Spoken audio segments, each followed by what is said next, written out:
নমস্কাৰ বন্ধুসকল, মই হিৰেন। আজি এই ভিডিঅ'টো আগবঢ়াইছোঁ আপোনালোকক এই 2025 বৰ্ষৰ মাহটোত এই দুই ৰাশি ব্যক্তিসকলে কেনেধৰণৰ ফলাফল লাভ কৰিব তাৰে সম্পূৰ্ণ তথ্য আপোনালোকক আগবঢ়াইছোঁ। প্ৰথমে মোৰ এই চেনেলটো ছাবস্ক্ৰাইব কৰি ল'ব, যাতে মোৰ পিছৰ ভিডিঅ'বিলাক আপোনালোকে সহজে লাভ কৰিব পাৰে। লগতে মোৰ ভিডিঅ' যদি ভাল লাগে তেন্তে লাইক আৰু শ্বেয়াৰ কৰিব, কমেণ্ট কৰি আপোনালোকৰ মনোভাৱ প্ৰকাশ কৰিব। এতিয়া আহোঁ মূল বিষয়লৈ। সৰ্বপ্ৰথম পাৰিবাৰিক জীৱনৰ ক্ষেত্ৰত এনেধৰণৰ এই মাহটো আপোনাৰ পৰিয়ালত সুখ আৰু সমৃদ্ধিৰ পৰিৱেশ সৃষ্টি হ'ব আৰু সকলো সদস্যই আপোনাৰ লগত সুখী হ'ব।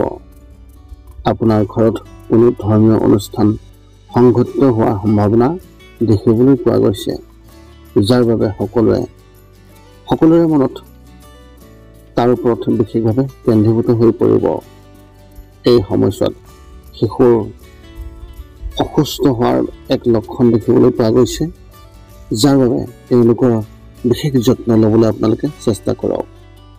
ঘৰত সকলোৰে লগত বন্ধুত্বৰ অনুভৱ হ'ব আৰু পিতৃ মাতৃৰ আশীৰ্বাদ আপোনাৰ ওপৰত থাকিব। যদি আপোনাৰ মাক বা দেউতাক আপোনাৰ লগত নাথাকে তেন্তে এই মাহত তেওঁলোকক লগ পোৱাৰ সম্ভাৱনা দেখিবলৈ পোৱা গৈছে। আপুনিও হয়তো আপোনাৰ পূৰ্বপুৰুষৰ ঘৰলৈ যাব লাগিব পাৰে। ব্যৱসায় আৰু চাকৰিৰ ক্ষেত্ৰত এনেধৰণৰ এই মাহত আপুনি আৰ্থিকভাৱে অধিক সমৃদ্ধিশালী হ'ব। আপুনি বহুতো গুৰুত্বপূৰ্ণ ব্যক্তিক লগ পাব পাৰে, যিয়ে ব্যৱসায়িকভাৱে বৃহৎ লাভৰ ইংগিত দিব পাৰে। আপোনাৰ বহুতো ব্যৱসায়িক চুক্তিও থাকিব পাৰে, যিয়ে আপোনাৰ ভৱিষ্যতৰ বাবে অতি সহায়ক হ'ব। যদি আপুনি চৰকাৰী চাকৰি কৰি আছে তেন্তে আপুনি ভ্ৰমণ কৰাৰ সম্ভাৱনা আছে। গতিকে আপোনাৰ চহৰৰ পৰা আন এখন চহৰলৈ যাবলগীয়া হ'ব পাৰে। এই সময়ত নিজৰ স্বাস্থ্যৰ বিশেষ যত্ন লওক।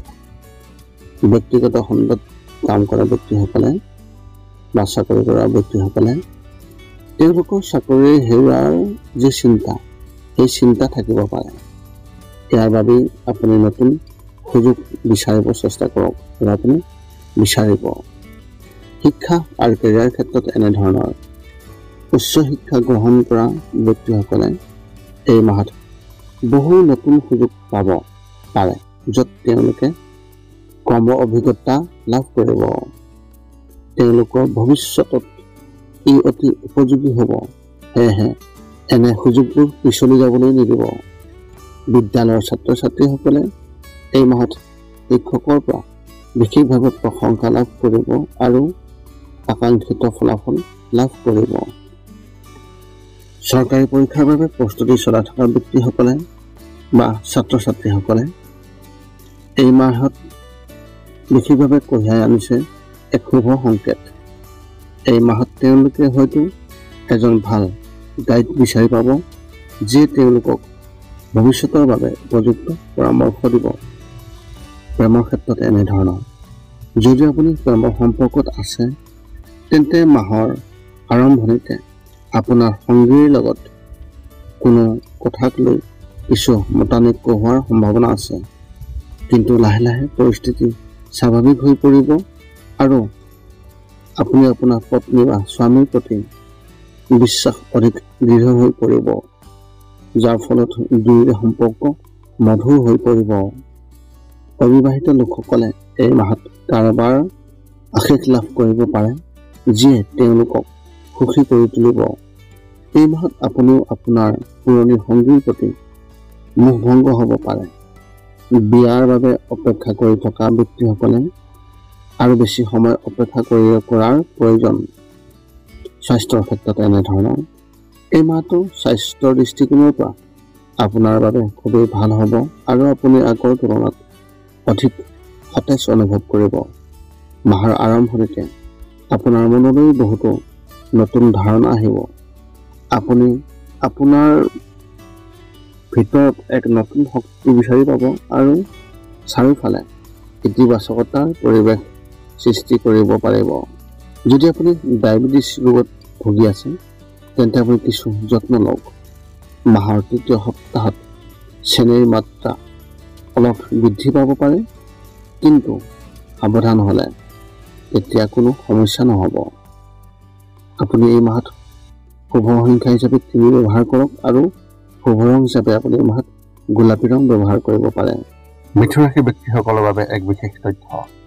যদি আপুনি স্নাতকোত্তৰ বা পঢ়াৰ বাবে প্ৰস্তুতি চলাই আছে, তেন্তে এই মাহত আপোনাৰ বাবে কিছুমান ভাল চাকৰিৰ অফাৰ আহিব পাৰে। গতিকে আপোনালোকে ইয়াৰ ফটকৈ নেযাব আৰু সেই বিষয়ে আপুনি পুংখানুপুংখ তথ্য লাভ কৰিহে আপুনি যিকোনো সিদ্ধান্ত ল'ব।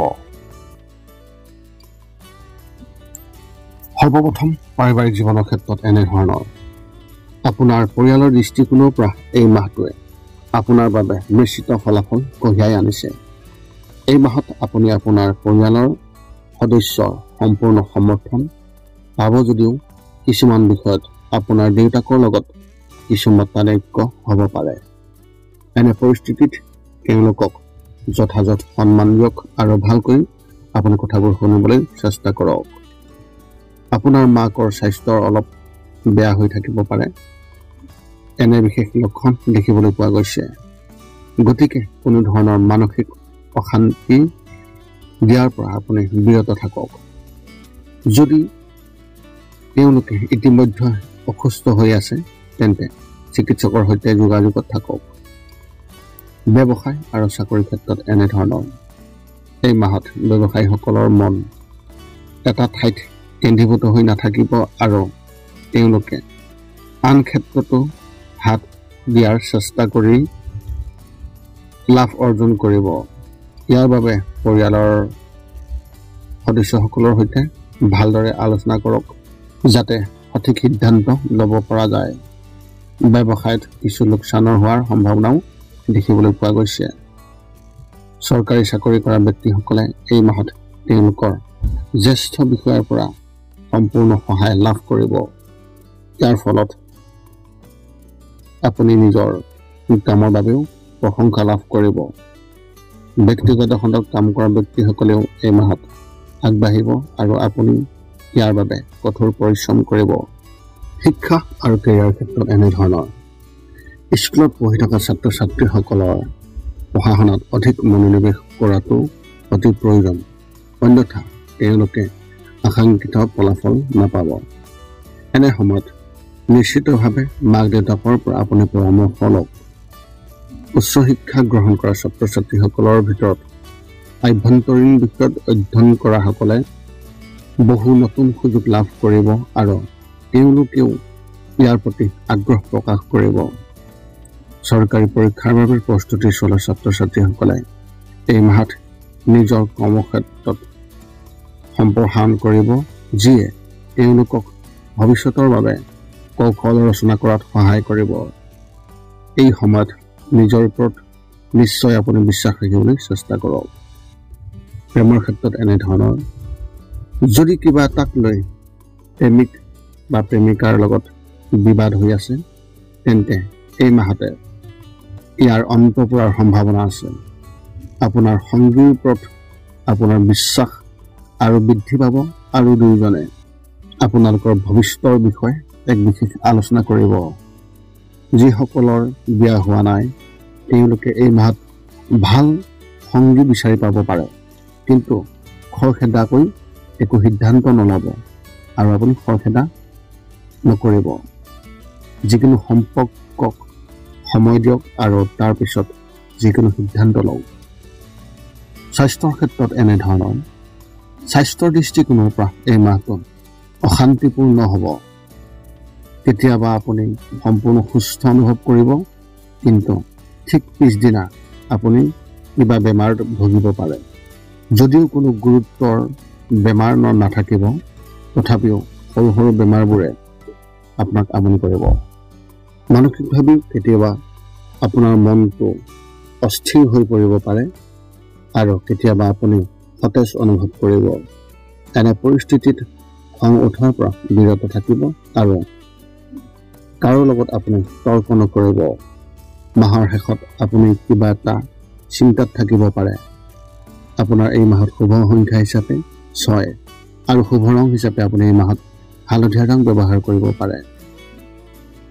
কৰ্কট ৰাশি ব্যক্তিসকলৰ বাবে এক বিশেষ তথ্য, যদি আপুনি ছ'চিয়েল মিডিয়াত অতি সক্ৰিয় হৈ আছে তেন্তে এই মাহত কোনোবা অচিনাকি মানুহৰ লগত আপোনাৰ হাই কাজিয়া কৰাটো এৰক, নহ'লে ই আপোনাৰ বাবে ইমান ভাল নহয়। গতিকে আগতীয়াকৈ এই কথা মনত ৰাখিব আৰু আপুনি মনটো শান্ত কৰি ৰাখিবলৈ চেষ্টা কৰক। এতিয়া আপুনি সকলো তথ্য লাভ কৰাৰ পিছত এই 5টা কাম কৰিবলৈ আপুনি যিমান পাৰে চেষ্টা কৰক। সৰ্বপ্ৰথমটো হৈছে আপুনি আপোনাৰ শৰীৰটো সুস্থ কৰি ৰাখিবলৈ দৈনিক যোগাসন কৰক, য'ত মূলতঃ 10 মিনিটৰ বাবে ওমকাৰ মন্ত্ৰ, 10 মিনিটৰ বাবে কপালভাতি আৰু 10 মিনিটৰ বাবে অনুলোম বিলোম। ইয়াৰ লগে লগে আপোনাৰ শাৰীৰিক আৰু মানসিক স্বাস্থ্য একেবাৰে নিখুঁত হৈ থাকিব। 2 নম্বৰটো হৈছে ৰাতি শোৱাৰ আগতে নিস্তব্ধ আৰু নিৰ্জন ঠাইত 10 পৰা 20 মিনিট ধ্যান কৰিব লাগে। ইয়াৰ দ্বাৰা 2টা উপকাৰ পোৱা যায়। এটা হ'ল আপুনি ভাল টোপনি পাব আৰু দ্বিতীয়টো হৈছে পিছদিনা আপুনি সতেজ অনুভৱ কৰিব। ধ্যান কৰি থাকোঁতে মধ্যমীয়া শব্দৰ শান্ত সংগীতো আপুনি শুনিব পাৰে। 3 নম্বৰটো হৈছে প্ৰতি মংগলবাৰে পুৱা নিশ্চয় হনুমান চালিচা পাঠ কৰক আৰু হনুমান মন্দিৰ দৰ্শন কৰক, নতুবা আপুনি বিষ্ণু মন্দিৰ দৰ্শন কৰক। ইয়াৰ দ্বাৰা আপোনাৰ আৰু আপোনাৰ পৰিয়ালৰ যিকোনো সদস্যৰ সংকট দূৰ হ'ব আৰু সদায় সুখ আৰু শান্তি থাকিব। 4 নম্বৰটো হৈছে ঘৰৰ বাহিৰত গৰু আৰু কুকুৰক প্ৰতিদিনে আপুনি পাৰিলে খাদ্য খুৱাব লাগে। খাদ্য খোৱা আৰু যদি পাৰে চৰাই চিৰিকটি আদিকো খাদ্য আৰু পানীৰ যোগান ধৰক। এই পৃথিৱীখন যিমান আমাৰ সিমানেই সিহঁতৰো। নিতৌ ইহঁতক খুৱাই আমি তেওঁলোকৰ পৰা এক আশীৰ্বাদ লাভ কৰিব পাৰোঁ আৰু আমাৰ ওপৰত থকা গ্ৰহবোৰৰ কুপ্ৰভাৱ দূৰ হ'ব। সদশেষত 5 নম্বৰটো হৈছে আপুনি পাৰিলে মাজে মাজে চৌপাশৰ দুখীয়া ব্যক্তিসকলক আপুনি পাৰিলে সহায় কৰক আৰু ভোকাতুৰ ব্যক্তিসকলক আপুনি পাৰিলে খুৱাবলৈ চেষ্টা কৰক। যদি আপোনাৰ মনত এতিয়াও জ্যোতিষ সম্বন্ধীয় কিবা প্ৰশ্ন আছে তেন্তে আপুনি আমাক এই ভিডিঅ'ৰ তলত কমেণ্ট কৰি আপোনাৰ প্ৰশ্ন আমাক অৱগত কৰক আৰু আমি আপোনালোকৰ প্ৰশ্নৰ উত্তৰ দিবলৈ আমি সকলো সময়তে সাজু আছোঁ। এই আছিল এই জুন মাহত লাভ কৰিবলগীয়া সম্পূৰ্ণ ৰাশিফলৰ বৰ্ণন কৰ্কট ৰাশি ব্যক্তিসকলৰ ক্ষেত্ৰত। পুনৰ লগ পাম অন্য এটা ভিডিঅ'ত। আজিলৈ ধন্যবাদ।